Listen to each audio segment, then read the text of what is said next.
Guys welcome to my YouTube channel knowledge is power. तो आज का हमारा नेक्स्ट टॉपिक है कोमाघाटा मारो इंसिडेंट जो 1914 में हुआ था। इससे पहले हमने पढ़ा क्या, आप अगर मेरी वीडियो कंटिन्यूसली देख रहे हो आपको पता होगा हमने modern history of India start कर दी है, वो भी प्ले लिस्ट के साथ बनाई इसी यूट्यूब चैनल पर। तो कोमाघाटा मारो इंसिडेंट क्या था?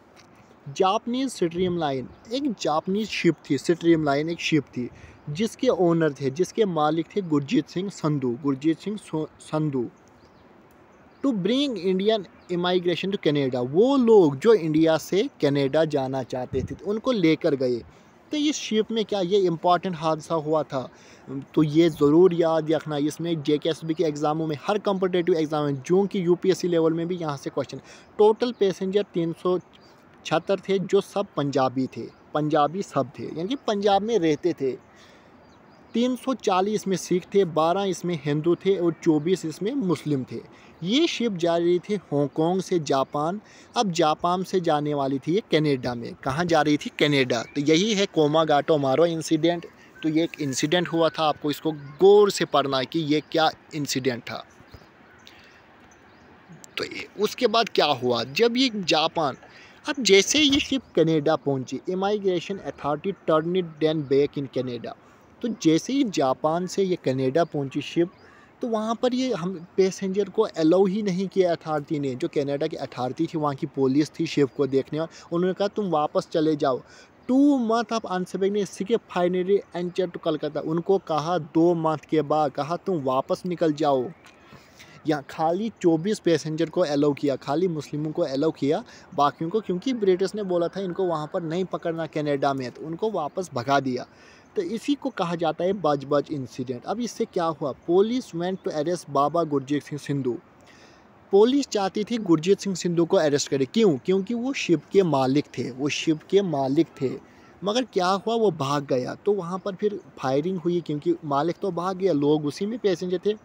तो कहीं को विलेज अरेस्ट किया गया।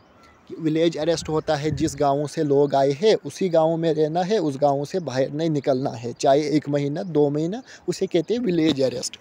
और इसी इंसिडेंट को कहा जाता है बज रूट।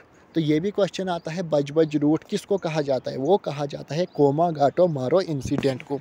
उसके बाद क्या होता है फिर, गुरजीत सिंह सिंधु क्या होता है, गुरजीत सिंह सिंधु स्केप, यानी कि खुद को सुखाने के सूख गया। तो बाद में यानी कि छुप गया था गुरजीत सिंह सिंधु, जो शिप का मालिक थे। बाद में वो ट्रू यानी कि महात्मा गांधी के साथ मिला, यानी कि महात्मा गांधी से मिला। तो महात्मा गांधी ने कहा महात्मा गांधी ने कहा आप तो सही हो, आपको छुपना सही नहीं है, आपको इस तरीके से कार्यों की तरह छुपना नहीं चाहिए, आप बहादुर हो। उसके पर महात्मा गांधी के कहने पर गुरजीत सिंह सिंधु ने क्या किया, खुद को सरेंडर कर दिया और 2 साल की उसको जेल हुई, जो कि उसने कुछ नहीं किया।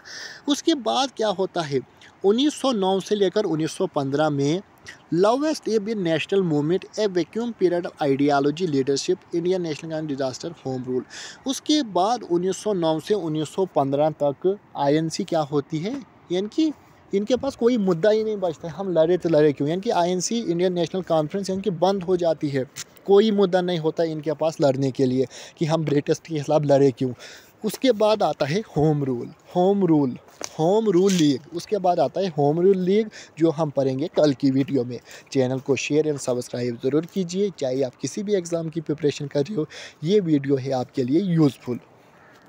यहीं से एग्ज़ाम में क्वेश्चन आते हैं। इसी यूट्यूब चैनल पर हमने प्ले लिस्ट बनाई है मॉडर्न हिस्ट्री ऑफ इंडिया के नाम से, जहाँ से हर एक क्वेश्चन से एग्ज़ामों से क्वेश्चन आते हैं। अगर आप अपने ओल्ड पेपर चेक करोगे तो यहीं से क्वेश्चन आए हैं। तो चैनल को शेयर एंड सब्सक्राइब ज़रूर कीजिए।